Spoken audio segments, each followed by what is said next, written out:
Hello everyone, আসসালামু আলাইকুম। নতুন আরেকটা ব্লগে আপনাদের সবাইকে স্বাগতম।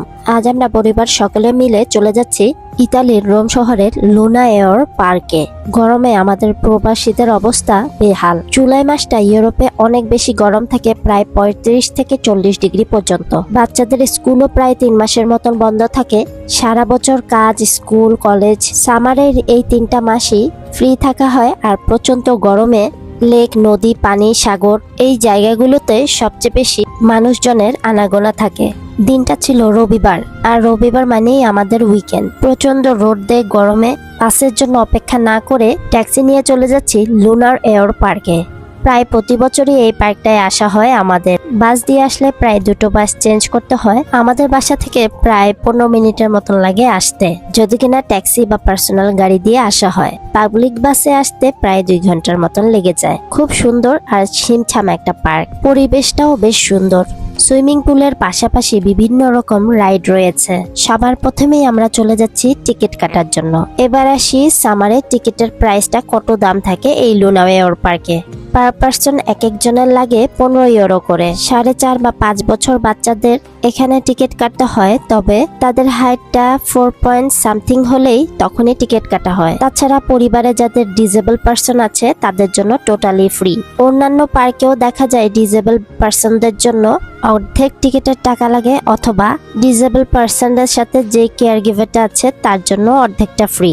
আমাদের এখানে মোট 3 জনের পে করতে হয়েছে, আমার আর বাচ্চাদের পাপার আর সারার। আর আমার বিশেষ চাহিদা সম্পন্ন ছেলে সাহিরের জন্য টোটালি ফ্রি। তার সাথে ওর হাতে একটা ব্রেসলেট দিয়ে দিয়েছে, এতে করে যেন স্টাফরা বুঝতে পারে যে ও হচ্ছে বিশেষ চাহিদা সম্পন্ন বা স্পেশাল বেবি। আমাদের আস্তে আস্তে যেহেতু প্রায় 11টার মতন বেজে গিয়েছে, সুইমিং পুলের কাছে কোনো সিটই ফাঁকা নেই। গাছের নিচে বেশ কিছু সিট ফাঁকা ছিল, তো সেগুলাই বসে পড়লাম আমরা। অনেকেই আসে এখানে শুধু সুইমিং করতে, বা অনেকে আসে শুধুমাত্র রাইডে চড়ার জন্য। আমাদেরও আজকে টার্গেট শুধুমাত্র সুইমিং করতে। পার্কের সামনের জায়গাটায় বেশ কিছু ফটোশুট করে নিয়েছিলাম আমরা। আমার বাচ্চা দুটো সারা সাহিরের সুইমিং বা পানি জাতীয় জায়গাটায় অনেক বেশি পছন্দের, তাই সামার আসলেই আমরা দেখা যায় বেশিরভাগ সময়গুলোতে ওদেরকে ওয়াটার পার্ক টাইপের জায়গাগুলোতে নিয়ে যাই। বাচ্চাদের পাপা সাহিরকে নিয়ে সুইমিং পুলে চলে গেছে, আর আমি আমার মেয়েটা এই জায়গায় একটু উপভোগ করছিলাম সুন্দর এই সবুজ ঘাস, তার পাশাপাশি এই পরিবেশটা। একান্ত নিজের মতো করে কিছু সময় কাটিয়েছি এই জায়গাটায়। যান্ত্রিক ব্যস্তময় জীবনের পাশাপাশি নিজেকে সময় দেওয়াটা অতি গুরুত্বপূর্ণ। নিজের মতো করে একটু প্রকৃতিটা এনজয় করে তারপর এখন চলে আসলাম ড্রেস চেঞ্জ করতে। প্রায় 2 বছর হয়ে গেল এই সুইমিং কস্টিউমটা নিয়েছি অ্যামাজন থেকে। এখানকার সুইমিং পুলগুলোতে কস্টিউম ছাড়া নামা একদমই বারণ।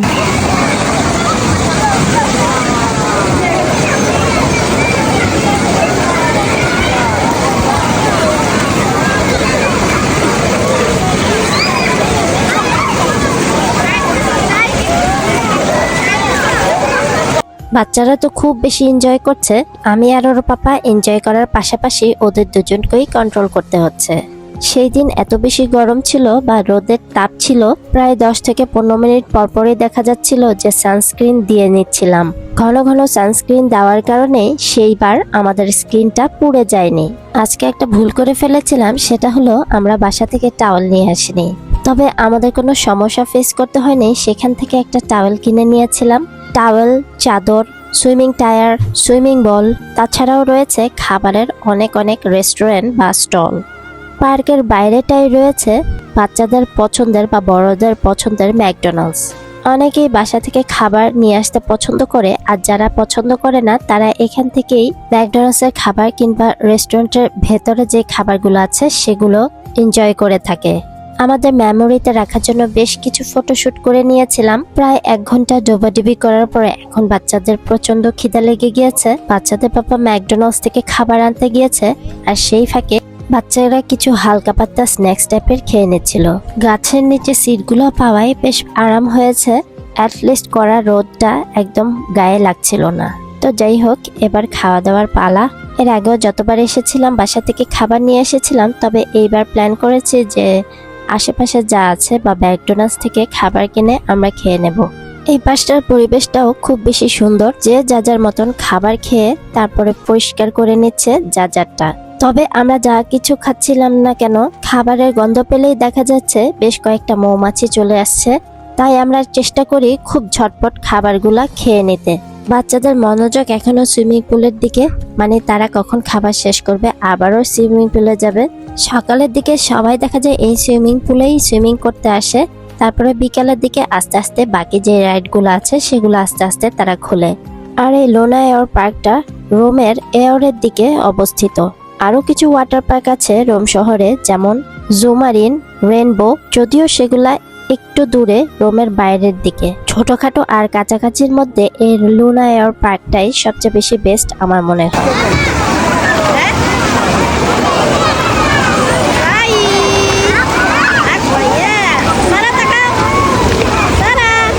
বাচ্চাদের এই বয়সটা আর এই সময়টা অনেক বেশি মূল্যবান আর আনন্দপ্রিয় প্রতিটা পরিবারের কাছেই।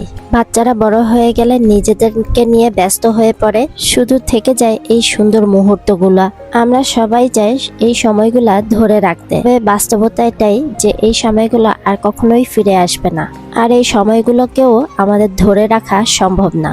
আমার বাচ্চাগুলো ওয়াটার পার্ক টাইপের পার্কগুলা অনেক পছন্দের, বিশেষ করে আমার সাহিরের। ওকে নিয়ে চেষ্টা করি ওর ছোটোখাটো যেই স্বপ্নগুলা বা ওর ছোটোখাটো যেই ডিমান্ডগুলো আছে সেগুলো পূরণ করতে। আমরা যখন এই পৃথিবীতে থাকবো না, ওর এই ছোট ছোট ডিমান্ডগুলা কে পূরণ করবে তা আমরা জানি না। তাই আমাদের জীবিত থাকতেই ওর যেই ছোট ছোট ওর যেই পছন্দগুলো আছে সেগুলো ওকে প্রায়োরিটি দেওয়ার চেষ্টা করি। আমি আর বাচ্চাদের পাপা যতদিন বেঁচে থাকবো চেষ্টা করব ওর এই ছোট ছোট আশাগুলা বা ছোট ছোট ডিমান্ডগুলা পূরণ করার চেষ্টা করতে। আমাদের স্পেশাল নিডস ফ্যামিলিগুলার অনেক বড় বড় স্বপ্ন বা চাহিদা নেই। আমাদের চাহিদাগুলো অতি ক্ষুদ্র আর খুব সাধারণ। আমরা এনজয় করতে পছন্দ করি, তবে একদম ডিপ্রেশন ছাড়া। যেই জায়গাগুলোতে মনে করি আমাদের ডিপ্রেশন হওয়ার চান্সটা একটু বেশি বা বেড়ে যাবে, সেই জায়গা থেকে আমরা দূরে থাকি। নিজেদের মতো করে একা একা থাকি, নিজেদেরকে সবসময় ব্যস্ত রাখার চেষ্টা করি। নিজেকে অনেক বেশি ভালোবাসি। নিজেকে ভালোবাসতে পারলেই পরিবারের মানুষগুলো ভালো থাকে। সারা বছর ক্লান্তি লাইফের পরে ফাঁকে ফাঁকে এই ভ্যাকেশনগুলা বা এই ছোট ছোট ট্যুর বা রিল্যাক্সিং টাইমগুলা অনেক বেশি জরুরি।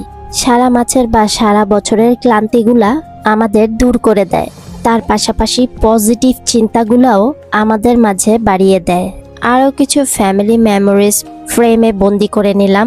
সময় ঘনিয়ে আসছে বাড়ি ফেরার। পানি থেকে উঠে ফ্রেশ হয়ে আমরা আইসক্রিম এনজয় করলাম। সাহির মিষ্টি জাতীয় জিনিস বা আইসক্রিম, ডেজার্ট এই টাইপের কোনো কিছু খেতেই পছন্দ করে না। যত সব আইসক্রিম, মিষ্টি জাতীয় সব কিছু, চকলেট থেকে ধরে সব কিছু আমার মেয়ের পছন্দের। এইদিকে বুড়ি মা কুটুস কুটুস করে আইসক্রিম খাচ্ছিল। আজকের ব্লগটা লম্বা করছি না, সবাই আমার পরিবারটার জন্য দোয়া করবেন। ভালো সুস্থ নিরাপদে থাকবেন। দেখা হবে নেক্সট ব্লগে। টিল দেন আল্লাহ হাফেজ, আসসালামু আলাইকুম, থ্যাংকস ফর ওয়াচিং।